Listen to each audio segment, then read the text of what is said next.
Nós estamos numa série de mensagens no Evangelho de João. Nós já vimos 4 mensagens no capítulo 1. Hoje nós vamos iniciar o capítulo 2 de João, essa é a nossa 5ª mensagem. Essa série é intitulada de Para que Creiam, porque o livro de João, esse 4º evangelho, ele foi escrito com esse propósito de que as pessoas lessem sobre Jesus, conhecessem Jesus nesse livro, a obra dele, e pudessem crer que ele é o Filho de Deus, que ele é o próprio Deus encarnado, que ele é o Messias. E tudo que é relatado nesse evangelho contribui para esse propósito, de que as pessoas conheçam a Cristo e creiam nele. Nós vamos ver nesse texto que nós vamos estudar nessa manhã, algumas lições sobre Jesus. Nós vamos estudar o capítulo 2, versículos de 1 a 12, e nós vamos ver sobre um casamento que aconteceu na cidade de Caná da Galileia, que ficava a cerca de 14 quilômetros da cidade de Nazaré, onde Jesus morava. E ali naquele casamento acontece o primeiro milagre de Jesus no seu ministério terreno. Isso vai de encontro a teorias que dizem que Jesus, quando era criança, fez muitos milagres, transformou o bonequinho de barro num passarinho, enfim, tantas lendas que correm aí em livros apócrifos acerca de Jesus, da infância dele. Isso é combatido com esse texto que vai falar que aqui foi o primeiro sinal, o primeiro milagre de Jesus. E nós vamos ver que esse milagre ele contribui para o propósito do livro, para que as pessoas pudessem ver o que Jesus pode fazer e pudessem crer nele como Salvador e como Deus. Vamos ler o texto primeiro com atenção. Se você quiser abrir a sua Bíblia ou acompanhar aqui no telão, você fique à vontade. Diz assim a palavra de Deus: 3 dias depois, houve uma festa de casamento no povoado de Caná da Galileia. A mãe de Jesus, ou seja, Maria, estava ali.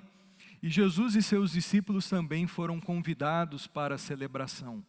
Durante a festa, o vinho acabou. E a mãe de Jesus lhe disse: eles não têm mais vinho. Mulher, isso não me diz respeito, respondeu Jesus. Minha hora ainda não chegou. Sua mãe, porém, disse aos empregados: façam tudo o que ele mandar. Havia ali perto 6 potes de pedra usados na purificação cerimonial judaica. Cada um tinha capacidade entre 80 e 120 litros. Jesus disse aos empregados: encham os potes com a água. Quando os potes estavam cheios, disse: agora tirem um pouco e levem ao mestre de cerimônias. Os empregados seguiram suas instruções. O mestre de cerimônias provou a água transformada em vinho, sem conhecer a sua procedência, embora os empregados obviamente soubessem. Então chamou o noivo. O anfitrião sempre serve o melhor vinho primeiro, disse ele. Depois, quando todos já beberam bastante, serve o vinho de menor qualidade.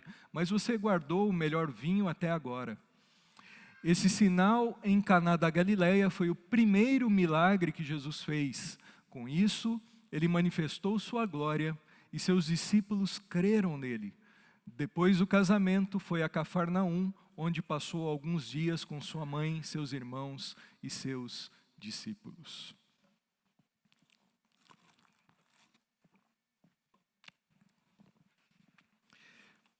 Lições sobre Jesus aí no texto do primeiro milagre dele na cidade de Caná, na região do norte de Israel, na região da Galileia.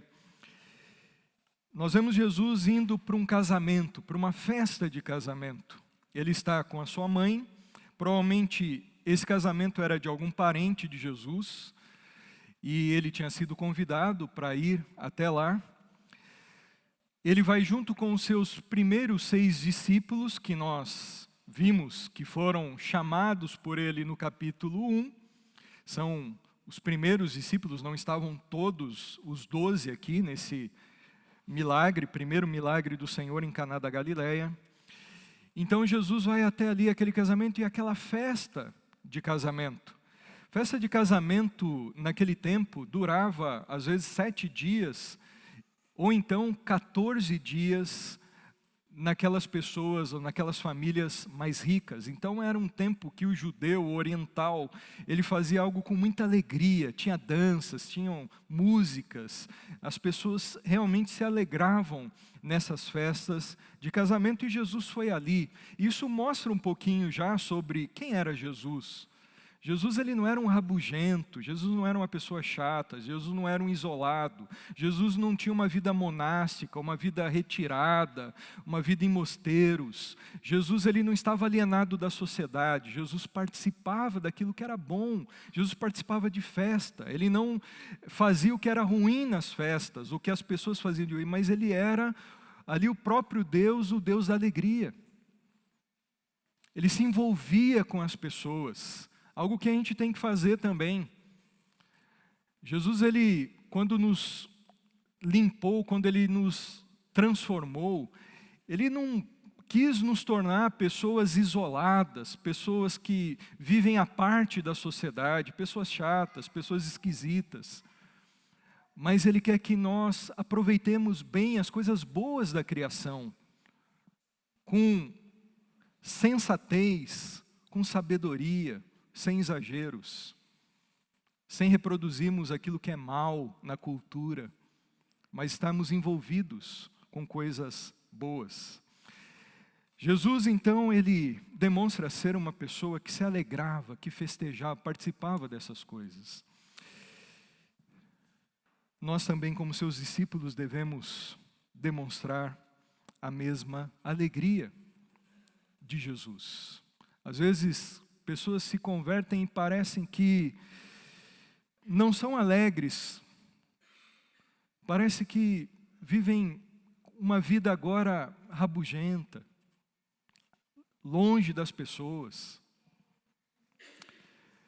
Tem uma menininha que ela estava internada no hospital e ela não conhecia Jesus. E aí foi uma equipe de evangelismo ali, na época do Natal, e falou de Jesus para aquela menininha que estava seriamente enferma. E aquela menina recebeu Jesus como Salvador da sua vida.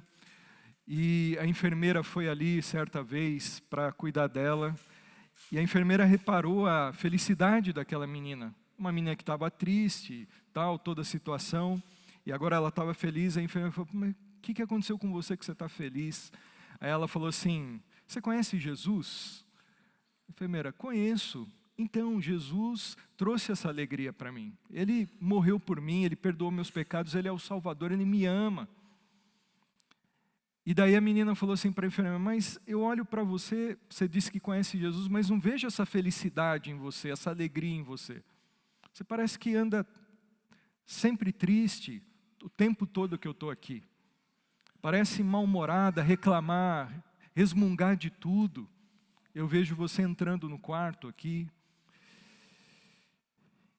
Isso conta um pouquinho, às vezes, sobre a nossa vida. Jesus era um Deus alegre. Ele é um Deus alegre. Um Deus que se encarnou e aproveitou bem as coisas boas da vida. E demonstrou essa alegria nas suas relações. E nós crentes também devemos expressar essa alegria que Cristo nos dá. Às vezes, será que as pessoas estão vendo em mim, em você, Cristo, a alegria dele? Ou as pessoas olham para nós e veem uma vida que parece que não tem Cristo ali dentro? Uma vida, muitas vezes, só de murmurações, de reclamações, de mau humor e assim por diante. Esse texto aqui, ele vai falar então desse Jesus que se alegra, esse Jesus que vai em festa, esse Jesus que está presente no meio das coisas, dos relacionamentos da vida. E ele vai falar então desse milagre que acontece nessa festa que Jesus participou ali em Caná da Galileia. E um milagre que vai comprovar que ele é o Filho de Deus, para que as pessoas cresçam nele, que ele é o Filho de Deus. Então, algumas lições rapidamente aí sobre Jesus nesse texto, esse Jesus que está naquela festa, e que está aqui também. O culto tem que ser uma festa do povo de Deus na presença de Jesus, alegria, expressão de louvor a Deus. Jesus, ele é aquele que purifica, ele é apresentado nesse texto como aquele que purifica dos pecados. Nós vemos aí que ele estava ali na festa, e você conhece a história, o vinho acabou, e aí Jesus, ele manda os empregados daquela festa, do noivo ali, eles pegarem umas talhas, 6 talhas, e encherem essas talhas de água. E ele então, através disso, ele transformaria aquela água em vinho, como nós vemos aí a história. A gente vai dar mais ênfase daqui a pouco sobre o milagre em si. Mas em primeiro lugar eu queria falar um pouquinho sobre algo que muitos comentaristas, e um dos que eu me baseei para esse ponto é o Tim Keller, e ele fala que por trás desse milagre, os elementos que estão presentes estão trazendo algumas lições para nós. E uma das lições é a lição da purificação. Por quê? Por que Jesus faz aquele milagre ali? Por que ele usa as talhas? Aquelas talhas que eram os potes de pedra e que eram usados para a purificação dos judeus que iam entrar no templo, que iam prestar culto a Deus, aquilo representava algo aqui nesse milagre. Isso está trazendo para nós aqui algo interessante sobre Jesus, algo importante. Jesus não usa à toa aquilo. Então, aqueles potes que estavam ali naquela casa, eles serviam para, antes da pessoa ir no culto, tinha que seguir os rituais de purificação que eram descritos na lei do Antigo Testamento. Eles tinham que se banhar, eles tinham que se lavar exteriormente como uma expressão de pureza. Eles estavam agora cerimonialmente considerados puros para entrar na presença de Deus, para orar a Deus, para ler a Bíblia, para adorar a Deus. Eles faziam isso. Era uma maneira de purificação ritualística. Não é que a gente tem que fazer isso hoje, mas era um costume daquela época e que apontava para uma purificação maior que Jesus faria na vida dos crentes. Só Ele pode dar a verdadeira purificação. Então, quando Jesus ele usa aqueles potes que simbolizavam essa purificação cerimonial que os judeus usavam para entrar na presença de Deus, ele está querendo dizer o seguinte, que esses rituais, essas coisas, a partir dele agora, da vinda dele, ficariam para trás. Eram coisas da velha aliança. Eram coisas que, na verdade, não purificavam plenamente o ser humano. Não realmente purificavam o interior do ser humano, do pecador. Era algo apenas externo, cerimonial. Jesus, ele, quando coloca ali, transforma aquela água em vinho, o vinho que depois vai simbolizar algo importante na Bíblia. O próprio Jesus, nos evangelhos, vai usar o vinho para assim, estava passando, uma nova aliança seria feita, aliança no sangue de Jesus. E a partir dessa nova aliança do sangue de Jesus que seria derramado, aí sim os pecados seriam purificados, não só externamente, mas plenamente.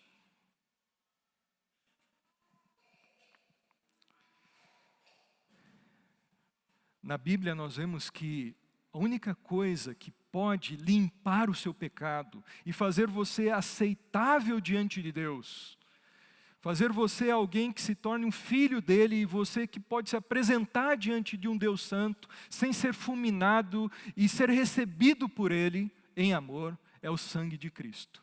Se o sangue de Jesus não te purificar, eu digo para você, as talhas não vão te purificar. A religião não vai te purificar.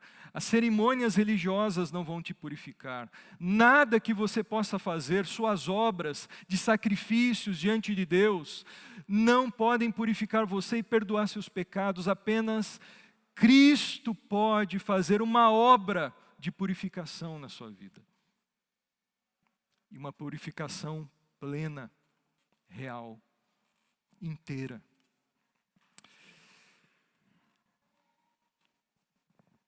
Eu gosto de um livro e do filme também, das Crônicas de Nárnia, de C.S. Lewis. É esse livrão aqui. Quem quiser ler, é muito bom. E esse livro fala um pouco da tentativa humana de se purificar e a sua tentativa em vão de se purificar pela sua própria justiça, talvez pela sua religiosidade. Não há nada no ser humano que possa fazer com que ele se torne aceitável diante de Deus, puro diante de Deus, perdoado diante de Deus. Só Cristo pode fazer isso. E é o encontro de um dos personagens das Crônicas de Nárnia, no capítulo 7, no episódio do peregrino das Crônicas de Nárnia, a viagem do peregrino da alvorada. O encontro de Eustáquio com Aslan. Aslan é o leão que simboliza Cristo nas Crônicas de Nárnia. E Eustáquio era um menino que virou um dragão. Ele virou um dragão porque C.S. Lewis está mostrando a maldade do pecado. O que o pecado fez com o ser humano. Eustáquio simboliza todos os seres humanos. Que a partir de Adão foram marcados, corrompidos pelo pecado, por essa rebelião contra Deus. Eustáquio, ele, de homem, ele vai virando esse dragão, uma criatura feia. E aí ele encontra Eustáquio com Edmundo, e ele conta para Edmundo como ele voltou a ser homem, como ele se livrou daquela imagem de dragão. O pecado, meus irmãos, ele nos destrói. O pecado, ele nos leva à condenação. O pecado, ele nos torna pessoas cada vez mais más. E o dragão aí é símbolo disso. E aí Eustáquio, ele conta para Edmundo que ele um dia se encontrou com Aslan, o leão que simboliza Jesus. E Aslan o levou para uma montanha muito alta e um lugar muito lindo. E ali tinha uma piscina, um tanque, uma fonte, que poderia purificar Eustáquio.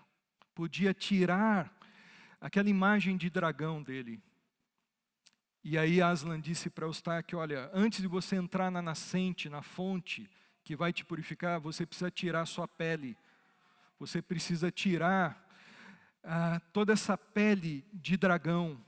E aí Eustáquio começa a enfiar sua unha de dragão e tentar tirar sua pele. E ele rola no chão, ele se esfrega, ele arranca com a sua própria unha. E quando ele vai entrar na água, na fonte, a pele cresce de novo. E ele olha o reflexo na água e vê a sua imagem de dragão. Aí ele vai de novo, ele sofre, ele tenta tirar, ele se esfrega no chão, na parede. E quando ele vê que a pele saiu, ele vai entrar, volta a pele de dragão. E aí Aslan olha para Eustáquio e diz o seguinte, eu tiro a sua pele, eu tiro a sua pele. Então Eustáquio, ele se joga no chão e se põe de costas para Aslan. O que C.S. Lewis quer demonstrar que nós precisamos nos entregar a Cristo. Nós precisamos nos render a Ele. Não vai ser a minha forma, não vai ser a minha religião, não é o que eu faço que vai me purificar, que vai me trazer perdão dos pecados, salvação. Mas Jesus, ele diz para mim, deixa que eu tiro a sua pele, deixa que eu tiro o seu pecado. Deixa que eu tiro aquilo que é um monstro em você e que vai te levar para a morte, para a condenação. Aquilo que está corrompendo você, deixa que eu tiro. Na verdade, só Ele pode tirar. E C.S. Lewis diz que quando Aslan deu a primeira patada, com as suas garras, Eustáquio disse que foi tão profunda a patada que Aslan deu, que parecia que tinha atingido o coração. E aí Aslan começou a tirar toda a pele, e doeu, ardeu. Mas Eustáquio disse, mas era bom. Era bom. E finalmente, quando Aslan tirou toda aquela pele, aquela capa de dragão, Eustáquio voltou a ser humano. E Aslan pegou Eustáquio e jogou ele na água. E o banhou. e o purificou. E quando ele saiu da água, Aslan deu uma roupa nova. É isso que Jesus faz conosco. Nós não podemos, meus irmãos, nós somos, por causa do pecado diante de Deus, esse Deus santo, nós somos horripilantes diante de Deus. O nosso pecado fez isso. Mas Deus, no seu amor, Ele diz: quer que eu te purifique, eu posso fazer isso. Deixa que eu tire o seu pecado. E pelo sangue dele, Ele remove toda a feiura do pecado. Ele nos purifica, Ele nos perdoa. Ele nos dá vestes novas, vestes de justiça. De maneira tal que agora nós podemos ser filhos de Deus. Verdadeiramente limpos e aceitos eternamente diante de Deus. Não há mais condenação para aqueles que estão em Cristo Jesus. Falo para você o seguinte: não sei em que você tem confiado para ser aceito diante de Deus, mas deixa não Aslan, mas Cristo purificar e tirar o seu pecado, remover aquilo que é feio em você, aquilo que o pecado trouxe de destruição, e deixa Ele fazer uma nova criatura em você, a imagem e semelhança dEle. As talhas, as águas das talhas, aquilo que representava a antiga aliança, a religião, não pode purificar. Só Cristo pode. E esse milagre aponta para isso. Você precisa de purificação, de perdão. É o sangue de Cristo que vai fazer isso. É só Ele que pode fazer. Às vezes vai arder, vai doer talvez, você ter que abandonar o mundo, abandonar coisas, mas vai ser bom. Ele vai purificar você. E Ele tem perdão para você. O dragão é transformado no ser humano de volta. O pecador é transformado em filho de Deus, através da purificação que Cristo faz. Lições sobre Jesus nesse texto. Ele é quem purifica, Ele é quem transforma vidas. Nós vemos nesse texto uma transformação acontece aí. A água é transformada em vinho. A composição química, aquilo que era água foi transformado numa outra coisa. Foi transformado em vinho. Isso mostra o que Jesus ele pode fazer. E Ele faz. Só Jesus pode transformar. Esse milagre aponta para um Deus que não apenas faz uma reforma na vida das pessoas. Jesus não veio como os fariseus que ficavam só colocando regras e um monte de coisas só para mudar coisas externas da vida das pessoas. Jesus ele vem para transformar de dentro para fora. Jesus veio para mudar a nossa essência, o nosso caráter, o nosso ser.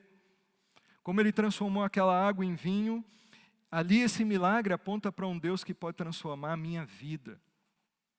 De um pecador miserável, perdido, num filho dele, transformado, salvo, e que anda uma vida de amor e que agrada a Ele. Jesus ele é aquele que pode transformar a minha posição diante de Deus. Antes de me converter, ou antes de alguém se converter, a Bíblia diz que essa pessoa está condenada, está morta em delitos e pecados, é inimiga da cruz, é filho da ira.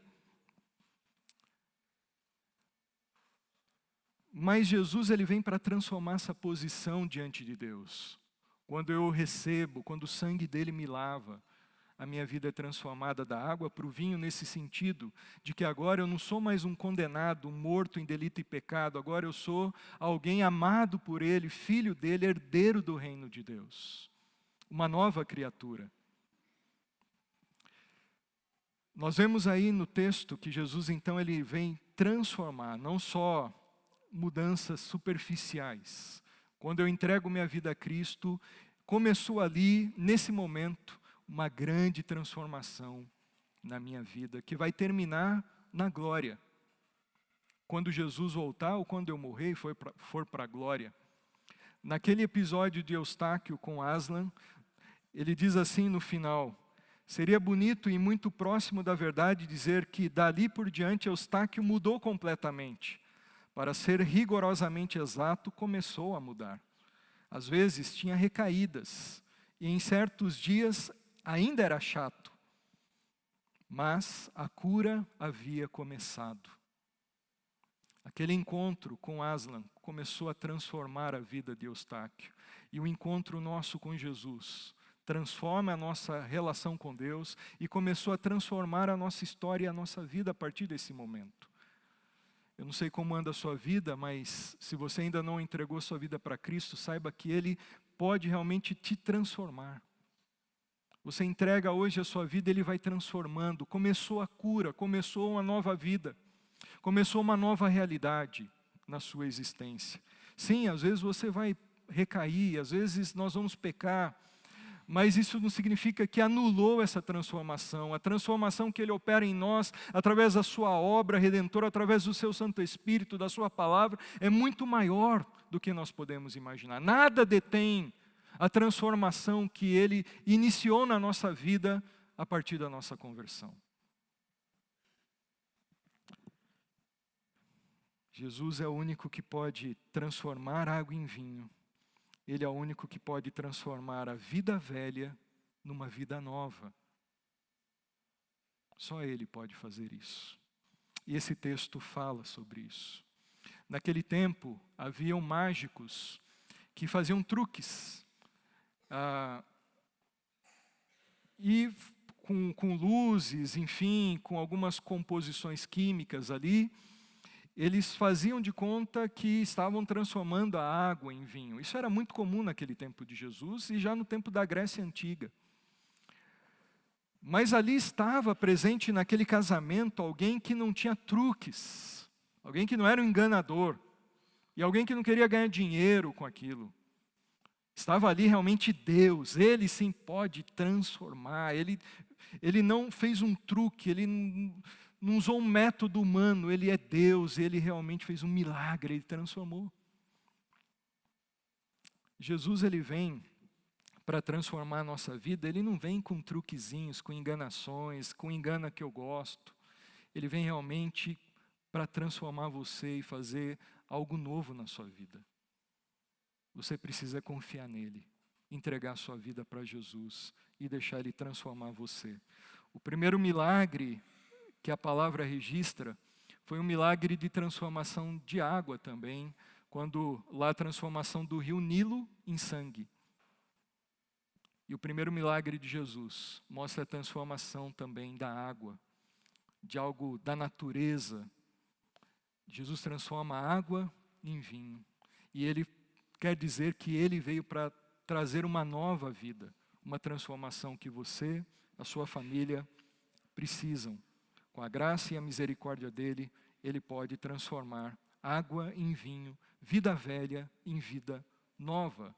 Água em vinho, vinho símbolo da alegria. Ele pode transformar a sua vida de pecador, como era a minha, em uma vida de alegria, uma vida nova. Só Jesus pode fazer isso.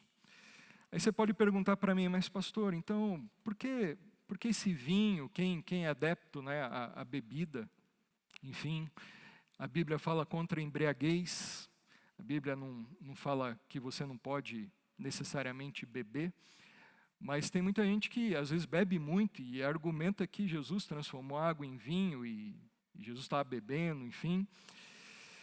Mas esse texto aqui, ele não é um texto que dá um argumento para você poder beber à vontade. Jesus transformou a água em vinho, você então pode fazer isso à vontade. Não, você tem que fazer com sensatez e talvez nem fazer. Ser abstêmio, quem sabe. Então isso não te dá, esse texto não te dá autoridade necessariamente para você beber, encharcar a cara, e porque Jesus transformou a água em vinho. Tem uma pessoa que uma vez contou uma história de um ex-alcoólatra que trabalhava num lugar aí de mina de carvão e ele se converteu a Cristo. E um dos seus amigos disse o seguinte: você acredita que Jesus transformou água em vinho? E ele disse: sem dúvida, eu creio que ele transformou água em vinho. E ele ainda respondeu: e lá na minha casa, esse Jesus que transformou água em vinho, lá em Caná da Galileia, ele transformou o vinho que eu bebia, que eu era um alcoólatra, ele transformou o vinho em móveis.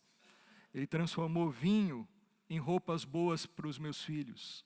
Ele transformou o vinho, a bebida forte, para uma vida diferente dentro da minha casa, para uma qualidade de vida melhor. Então, Jesus ele vem para trazer transformação, mudança, libertação, vida nova. Ele transformou a água em vinho, ele pode transformar a sua vida, talvez aqui pessoas que lutam contra vícios, mas ele tem o poder para te transformar. Você precisa confiar nele. Só uma pincelada, um parênteses aqui, né, que eu lembrei de um texto. Quem fala assim, Jesus ele bebia, Jesus, enfim, ele ia em festa e usa isso como argumento para beber. Lembra que Jesus ele disse o seguinte em Lucas 22:18: eu afirmo a vocês que nunca mais beberei desse vinho até que chegue o reino de Deus. Então, hoje ele é abstêmio, quem sabe você possa seguir esse último exemplo de Jesus, ok? Ele disse que não ia beber mais até o reino ser manifestado. Então vamos seguir esse outro exemplo dele.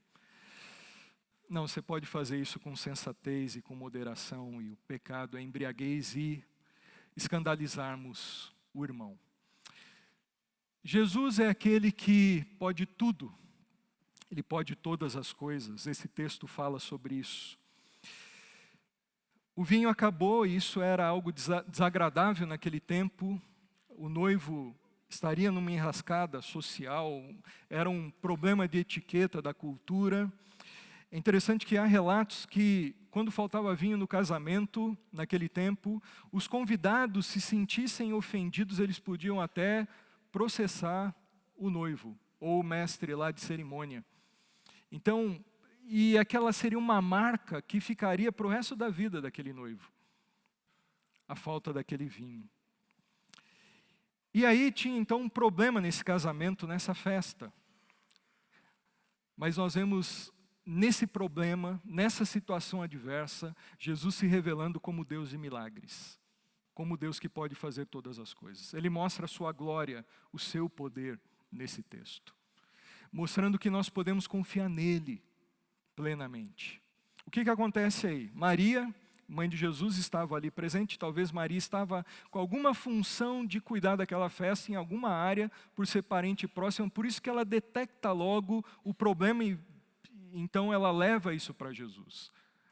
E a primeira coisa aqui nesse ponto, de um Deus que pode tudo, nós vamos ver isso, é que se eu vivo momentos de adversidades e sofrimento, momentos onde eu estou numa enrascada, eu estou numa situação humanamente impossível de resolver, a primeira coisa é fazer como Maria, corre para Jesus. Ele é a solução. Interessante que Maria, ela não fez como muitas vezes eu faço, talvez você, talvez só eu. Aquele momento em que a coisa está ruim, e é uma situação humanamente difícil, que nós não podemos resolver, e aqui ninguém podia resolver aquilo. A gente fica murmurando, reclamando para os outros, resmungando num canto aqui e ali. Maria não fez isso. Ela não detectou aquele problema e saiu minando os convidados da casa contra o noivo. Ela não saiu dali murmurando, reclamando da vida. Faltou vinho, olha, como pode? Hoje ainda é o terceiro dia, não sei se era o terceiro dia, mas era antes de terminar o dia lá da festa. Ela não saiu contaminando os outros com aquilo, como às vezes acontece em igrejas, como às vezes acontece dentro de casa. A gente detecta um problema e a gente fica resmungando, murmurando, reclamando. E às vezes contaminando os outros com isso. Maria, ela fez o certo. Ela levou o problema para quem podia solucionar o problema. Ela levou o problema para Jesus. Você tem feito isso? Ou a gente é aquele que fica para um canto para o outro falando para todo mundo que não tem nada a ver com aquilo e que só vai contaminar as pessoas com coisa ruim e a gente não leva para Cristo? Leve tudo para Jesus. Sabe por quê? Porque esse texto fala que Jesus é que pode tudo. Ele pode intervir na nossa vida, na nossa história. Maria foi até aquele que pode mudar qualquer situação da nossa vida. Ela não espalhou a má notícia. Ela foi para a fonte daquele que pode intervir e fazer milagres. Nós vemos aí que Jesus ele fez, então, depois que Maria levou aquele assunto para Jesus, não que ele não soubesse, Jesus então realizou ali um sinal, um milagre. Quando diz que Jesus realizou um sinal, essa palavra sinal, semeion no grego, significa que aquele milagre tinha um propósito. Era um sinal, era algo que iria mostrar algo sobre Jesus. Mostrar a divindade de Jesus. Esse é o propósito do livro, mostrar que ele é o Filho de Deus. Aquele milagre em Caná da Galileia mostra que Jesus não era um ser humano qualquer que estava ali naquela festa. Foi o primeiro milagre em que Jesus se mostra para as pessoas publicamente que ele é Deus. O Deus do impossível, o Deus onipotente, o Deus que pode fazer um milagre como aquele. E aquilo era pouco ainda, perto do que Jesus pode fazer. Só que os milagres muitas vezes acontecem como nós vemos aqui, nesse texto. Não é da forma que eu quero, não é a minha imposição para Jesus. Maria chegou para Jesus e não foi a imposição dela que fez Jesus fazer aquele milagre. Jesus fala: mulher, o que eu tenho contigo? Jesus não foi mal educado com a mãe dele. Quando diz essa palavra mulher, para nós parece que soa mal, mas essa palavra seria, no texto aqui, na língua original, algo semelhante a senhora, minha senhora, alguma coisa assim. Só que quando Jesus fala o que eu tenho contigo, ele está querendo dizer o seguinte, que a agenda dele, ele é movido não por laços de relacionamentos humanos, por pressões humanas. Ele é movido pela vontade do Pai, ele é movido pelo que o Pai determinou. Não foi porque Maria disse necessariamente, mas já estava na agenda de Deus fazer aquele milagre. Então a gente precisa aprender isso. O nosso Deus, ele é poderoso, ele pode tudo, inclusive o que nós vimos aqui no texto, e mudar vidas das pessoas. Mas ele faz conforme a vontade dele, a vontade do Pai, do jeito dele. E às vezes de uma maneira que nós não entendemos. Quando Jesus falou para aqueles homens lá, os empregados, na verdade Maria falou, obedeçam o que ele diz, e aí Jesus fala, encham as talhas de águas. Aquela turma lá não estava entendendo nada, nem Maria. Como assim, faltou vinho, ele fala para pôr água. Não tem nada a ver isso.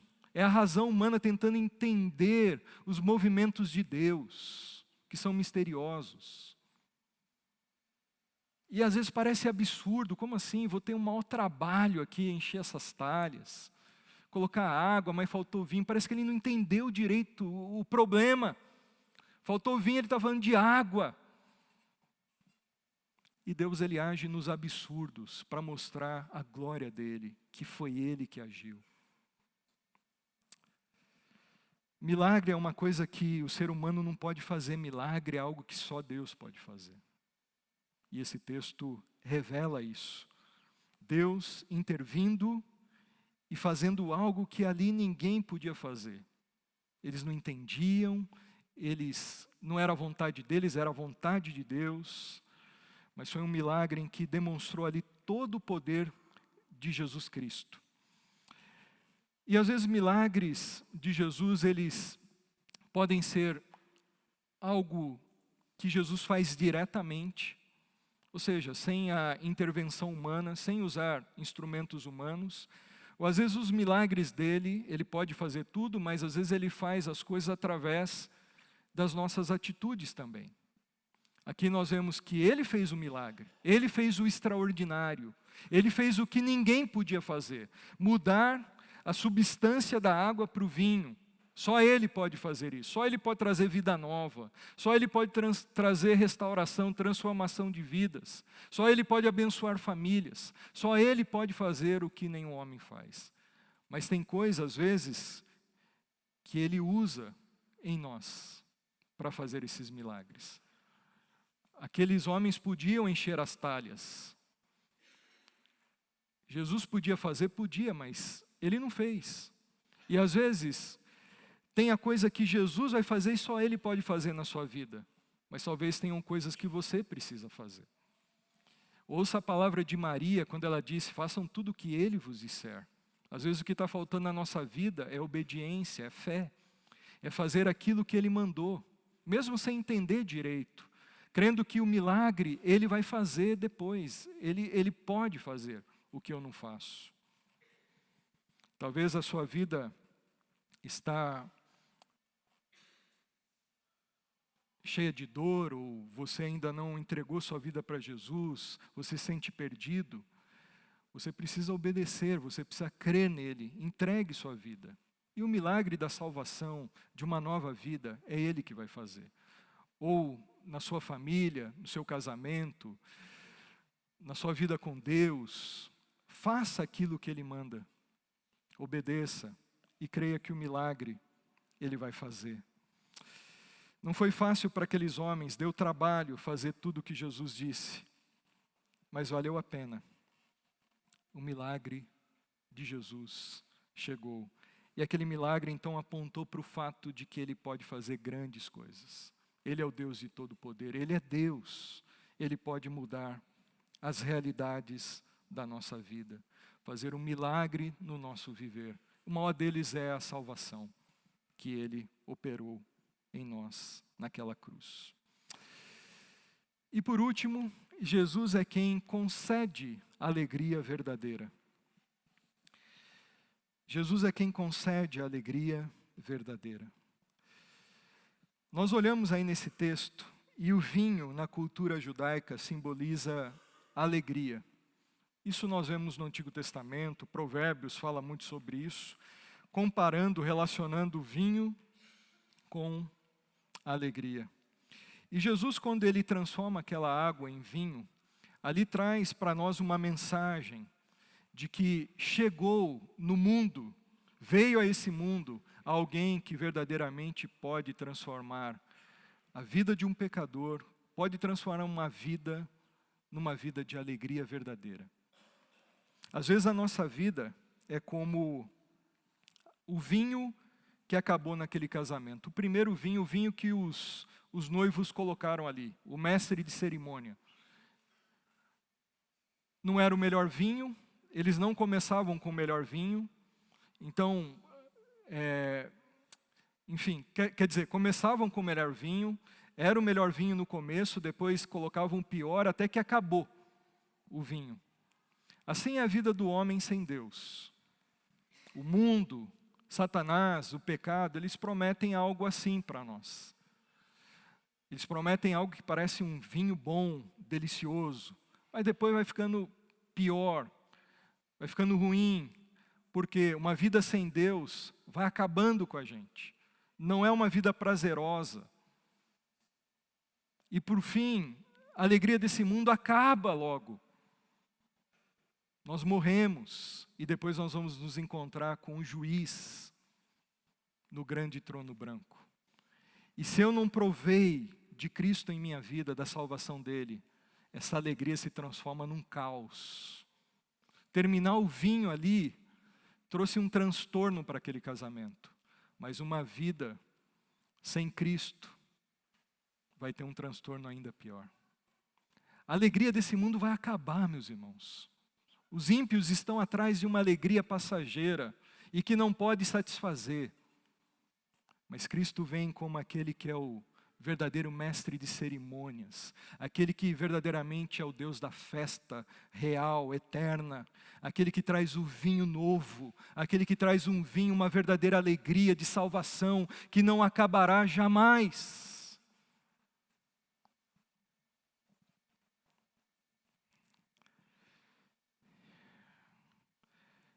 Esse texto fala desse Cristo que transforma a água em vinho, a tristeza em alegria.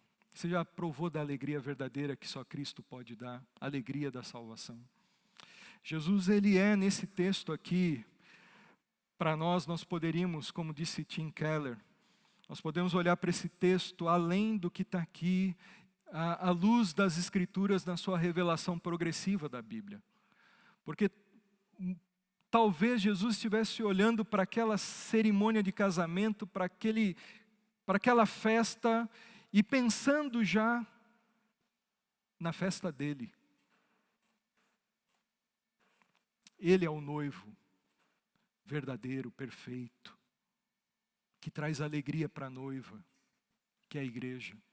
A Bíblia compara Cristo com um noivo perfeito, excelente, que se sacrificou, que amou, que pagou o preço pela sua noiva.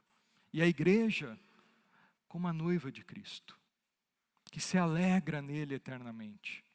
O casamento naquele tempo era casamento diferente da nossa época, porque o procedimento era outro. O noivo, quando ele se apaixonava por uma moça, ele ia na casa ali do pai da noiva e tinha que pagar um preço alto, pagar uma espécie de dote pela noiva, ou pela moça com quem ele queria ficar noivo. E eu tenho uma filha e talvez eu vou aplicar isso futuramente. E vai ser um negócio assim, meio que só Silvio Santos para pagar. E aí,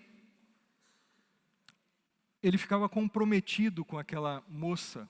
O noivado já era uma espécie de casamento, já era um acordo, eles assinavam um documento.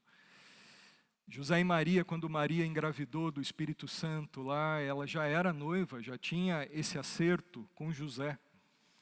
Então aí, a noiva já pertencia àquele noivo, eles só não tinham ainda relação sexual e ainda não moravam juntos, não tinham essa vida íntima e de cumplicidade. O noivo então fazia aquele acordo, ela já ficava prometida, já era do noivo, ele ia para a casa dele, passava um tempo lá preparando as coisas, preparando o novo lar, e depois num dia, quando tudo estivesse pronto, ele voltava lá para a casa da noiva, mas agora já voltava com uma comitiva, ele voltava com festa, ele enviava pessoas na frente, com danças, com música, com celebrações, e eles iam em carreata em direção da casa da noiva, e iam festejando, porque o dia do casamento estava chegando. Então ele enviava mensageiros na frente que diziam, olha, o noivo está vindo, e se prepare, e eles enviavam aquele recado para a noiva, e a noiva então ela se preparava, não tinha um WhatsApp, seria mais fácil hoje, então eles tinham que ir pessoalmente, não tinha carteiro, correio como hoje. E a noiva então se preparava, ela já deixava algumas coisas ali pré-arrumadas, e ela se preparava, se adornava. E quando o noivo chegava, então havia as núpcias, a celebração, a cerimônia do casamento. E então ali havia intimidade, e eles então finalmente eram considerados casados, um para o outro até o fim da vida. Essa é uma analogia perfeita entre Jesus e a igreja. Nesse casamento, provavelmente isso aconteceu em Caná da Galileia, que era o costume judaico. Mas esse texto aponta para algo muito maior. Jesus é o verdadeiro noivo. Nós somos a noiva dele, a igreja. Um dia ele veio até nós. Um dia ele veio, se fez carne, morreu naquela cruz e pagou um preço altíssimo por nós. Ele pagou o dote, ele pagou o resgate pela nossa redenção. Já somos dele. Nada tira isso de nós. Nada nos tira mais dele. Ele tem uma aliança conosco para sempre. Mas ele foi preparar morada. João 14, ele disse, eu vou preparar morada, mas um dia eu vou voltar. E um dia ele vai voltar como ele prometeu. E ele vai voltar com festa. Como nessa festa em Caná da Galileia. Ele vai voltar em festa, os anjos dos céus. Ele já tem mandado mensageiros, olha, eu vou voltar, se preparem, eu vou voltar. E quando ele voltar, meus irmãos, vai acontecer o que Apocalipse 19 diz, as bodas do Cordeiro, o casamento do Cordeiro, de Jesus com a igreja. Nós já somos dele, mas ali vai haver a união eterna, a consumação disso. E a festa vai ser grande, diz a Bíblia. Que nós vamos entrar numa grande festa. Essa festa aqui de Caná da Galileia podia ser grande. 1 semana, 2 semanas, mas nem se compara com a festa do noivo verdadeiro que é Cristo, com a sua igreja. E você vai participar disso, se você já creu nele como seu Salvador. Temos esse privilégio. Ele tem uma aliança conosco, eterna, e ele vai cumprir isso. Certamente ele vai cumprir. E nós vamos desfrutar dessa grande festa, dessa grande alegria que só Jesus dá. Não uma alegria passageira, não uma alegria que vai se esvaindo a alegria desse mundo, mas uma alegria que só Cristo pode dar, que aumenta cada vez mais, por toda eternidade.